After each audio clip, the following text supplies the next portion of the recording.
Saat ini perkembangan kuliner di Indonesia sedang mengalami peningkatan, baik di kalangan anak-anak sampai kalangan dewasa ingin merasakan makanan yang unik dan menarik.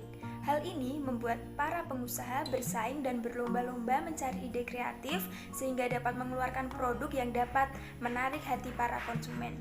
Namun tidak sedikit juga para pengusaha yang gulung tikar akibat banyaknya pesaing dan kurangnya ide kreatif, apalagi di masa pandemi seperti ini. PT Depok Pisang telah mengeluarkan produk yang sangat unik dan menarik, yaitu keripik yang terbuat dari depok pisang. Depok pisang yang biasanya diolah menjadi pupuk kompos, saat ini bisa dijadikan makanan, yaitu keripik depok pisang. Saya akan menjelaskan tentang model bisnis. PT Depok Pisang merupakan perusahaan yang bergerak dalam bidang produksi, yaitu memproduksi kulit batang pisang menjadi keripik. PT Depok Pisang ini sudah lama beroperasi dan danaannya didapatkan dari kerjasamanya dengan investor. Dari dana tersebut, perusahaan berencana untuk membeli tanah seluas 1000 meter dengan harga 5 juta per meternya dan membeli bangunan seluas 800 meter yang memiliki harga 1 juta per meternya. Perusahaan juga berencana untuk menambah mesin baru dari luar negeri, yaitu dari Jerman dengan harga US dollar 150.000.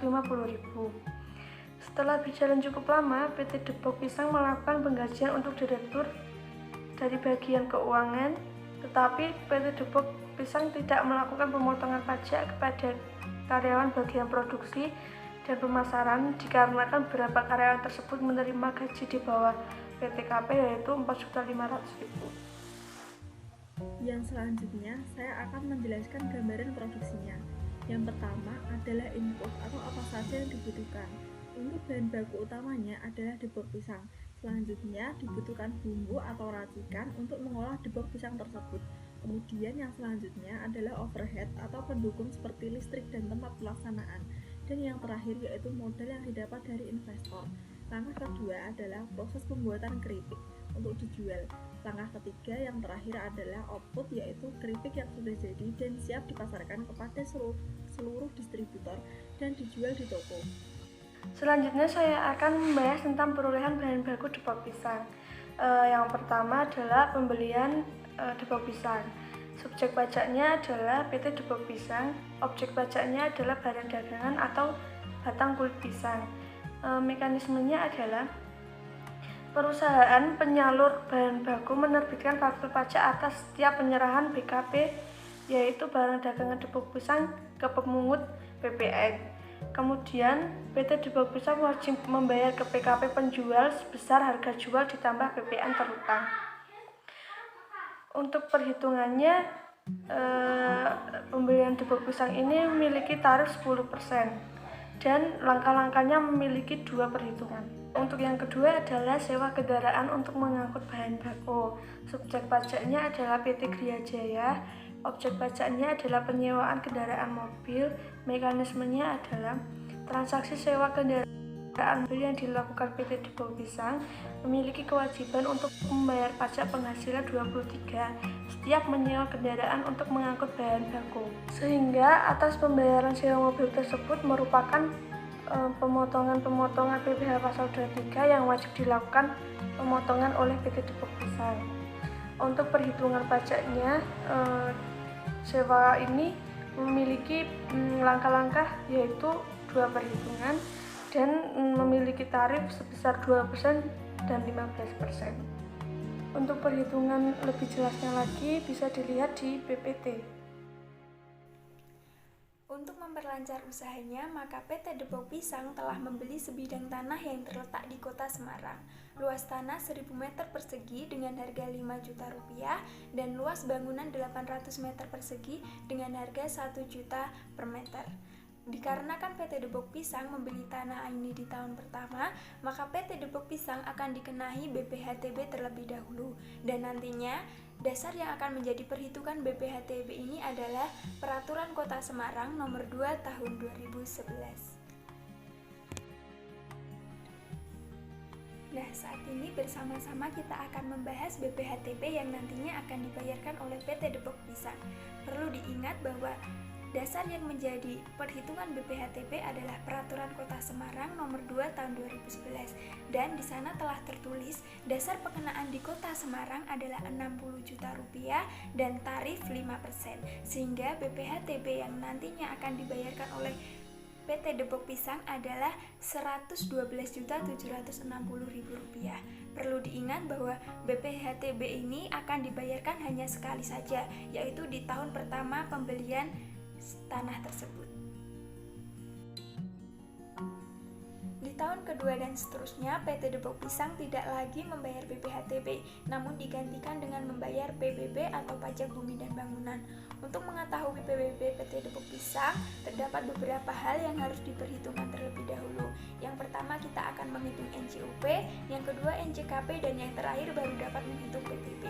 Telah diketahui bahwa NJOP PT Depok Pisang adalah Rp5.800.000.000, sedangkan NJKP di sini dikenai tarif 40% karena NJOP PT Depok Pisang melebihi Rp1 miliar, sehingga NJKP PT Depok Pisang sebesar Rp2.315.200.000 dan PBB di sini dikenai tarif 0,5% sehingga didapati hasil Rp11.576.000. Jadi setiap tahunnya PT Depok Pisang nantinya akan membayar pajak bumi dan bangunan sebesar Rp11.576.000.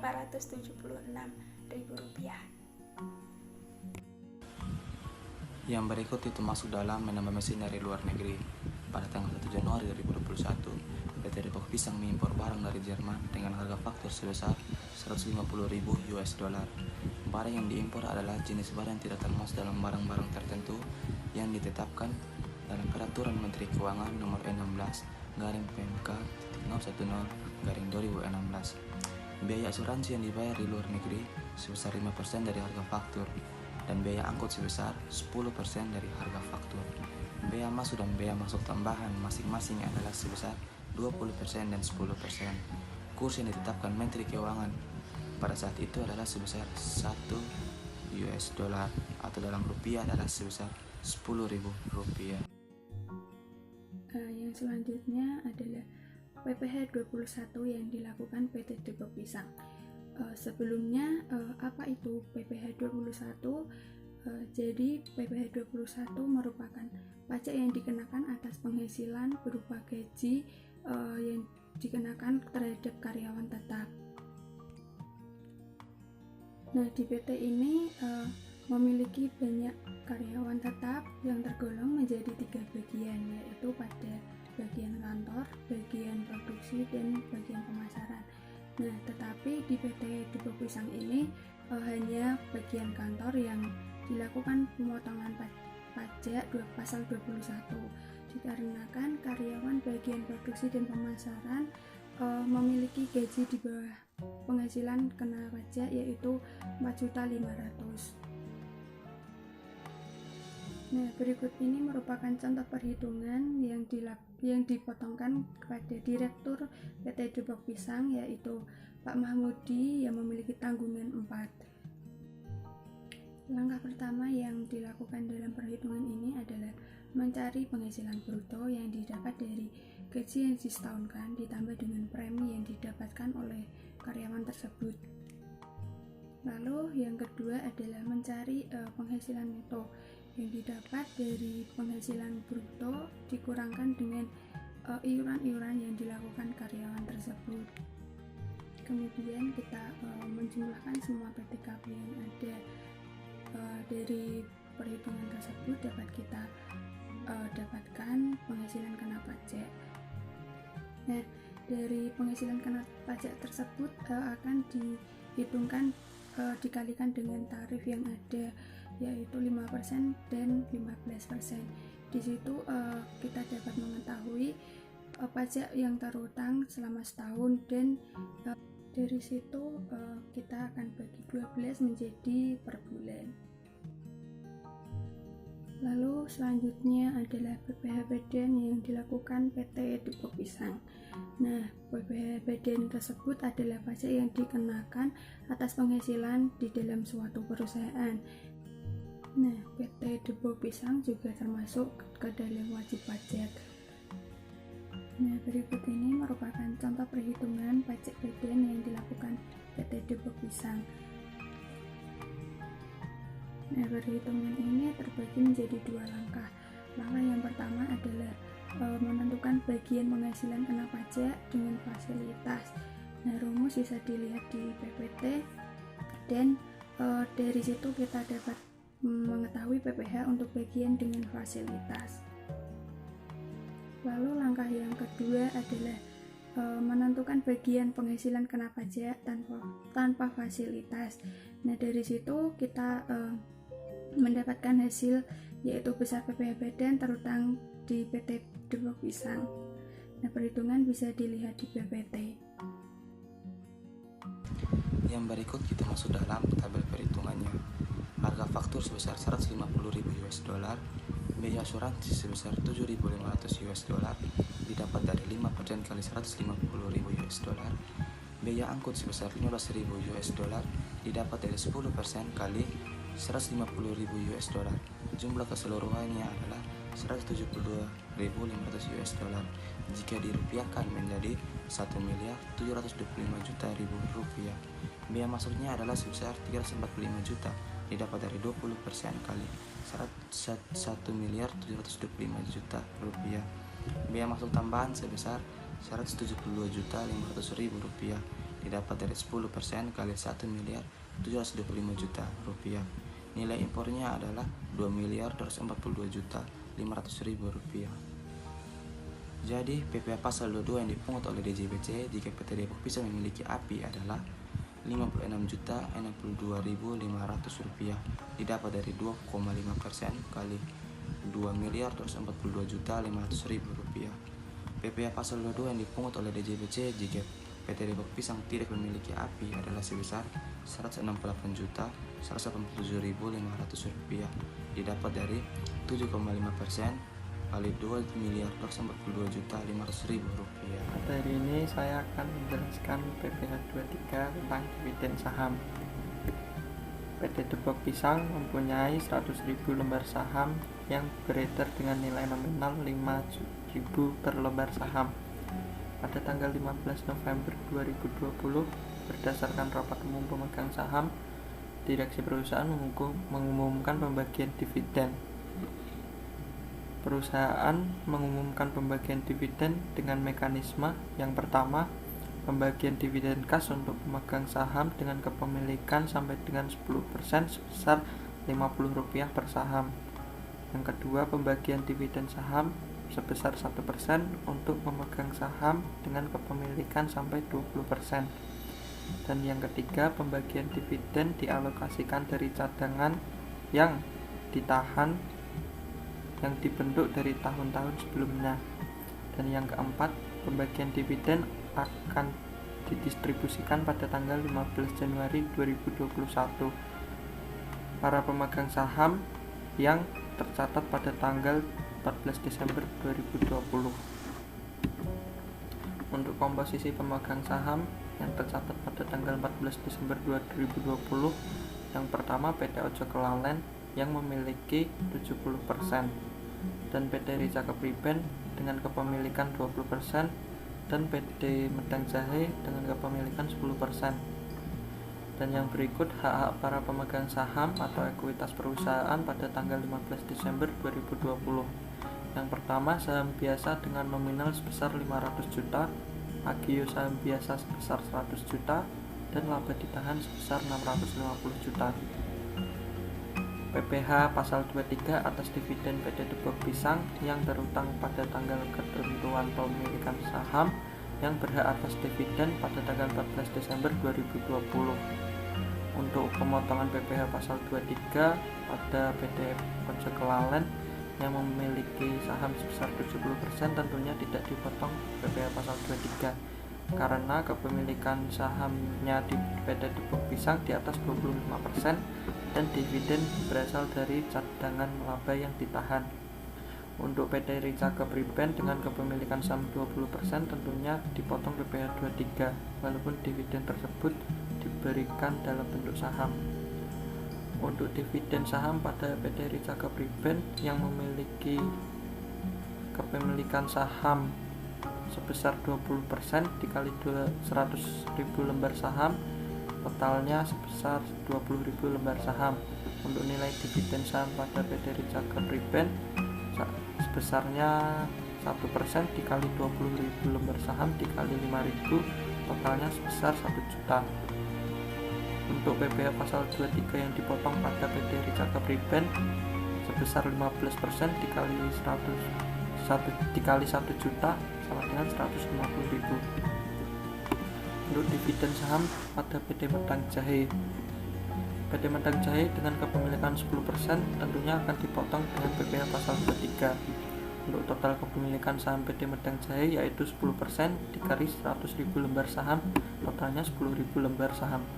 Untuk nilai dividen PT Medang Jahe sebesar Rp50 dikali 10.000 lembar saham, totalnya nilai dividen tersebut sebesar 500.000. Untuk PPh pasal 23 yang dipotong dari PT Medang Jahe sebesar 15% kali 500.000, totalnya sebesar 75.000. Untuk kewajiban PT Depok Pisang sebagai pemotong PPh pasal 23 ialah yang pertama, melakukan pemotongan PPh pasal 23 sebesar 150.000 dan 75.000 dengan memberikan bukti pemotongan PPh pasal 23 kepada PT Ricaga Priben dan PT Medang Jahe. Untuk yang kedua, melakukan penyetoran atas pemotongan PPh pasal 23 paling lambat tanggal 10 Januari 2022. Untuk yang ketiga, melaporkan pemotongan PPh pasal 23 atas transaksi dalam SPT masa PPh pasal 23 dengan masa pajak Desember 2020 paling lambat sampai tanggal 21 Januari 2022. Sekian penjelasan dari saya dari PPh pasal 23 untuk dividen saham dari PT Depok Pisang. Terima kasih. Yang ketiga adalah PPh final. Dalam acara memperingati hari ulang tahun PT Depok Pisang yang kedua, PT Depok Pisang membagikan berbagai hadiah dan penghargaan kepada pegawai PT Depok Pisang. Yang pertama, Ibu Dian mendapatkan penghargaan dengan nominasi pegawai teladan di PT Depok Pisang dan mendapatkan uang sebesar 5 juta rupiah. Tarif pajaknya adalah 25% dikali jumlah bruto hadiah undian, sehingga PT Depok Pisang langsung memotong pajaknya sebesar 5 juta dikali 25% yaitu 1.250.000. Yang kedua, Ibu Sinta mendapatkan hadiah door prize dalam acara jalan santai yang diselenggarakan saat H-1 memperingati hari ulang tahun PT Depok Pisang dan mendapatkan hadiah sepeda lipat dengan total 6 juta rupiah. Tarif pajaknya adalah 25% dikali jumlah bruto hadiah undian, sehingga PT Depok Pisang memotong pajak atas hadiah tersebut sebesar 6 juta dikali 25% sama dengan 1.500.000. Yang terakhir adalah penutup yang berupa kesimpulan. Berdasarkan dari hasil penelitian di atas, PT Depok Pisang masih termasuk usaha mikro kecil menengah atau disebut dengan UMKM. Ada dua jenis pajak rutin yang harus dibayarkan PT Depok Pisang, yaitu pajak bumi dan bangunan atau PBB dan BPHTB. Selain itu, PT Depok Pisang juga membayar pajak penambahan nilai untuk membeli mesin. Dalam penggajian, PT Depok Pisang melakukan penggajian untuk direktur dan bagian keuangan, tetapi PT Depok Pisang tidak melakukan pemotongan pajak kepada karyawan bagian produksi dan pemasaran dikarenakan beberapa karyawan tersebut menerima gaji di bawah PTKP. Sekian presentasi dari kelompok kami. Apabila terdapat kekurangan, sekiranya dimaklumi. Sekian dan terima kasih.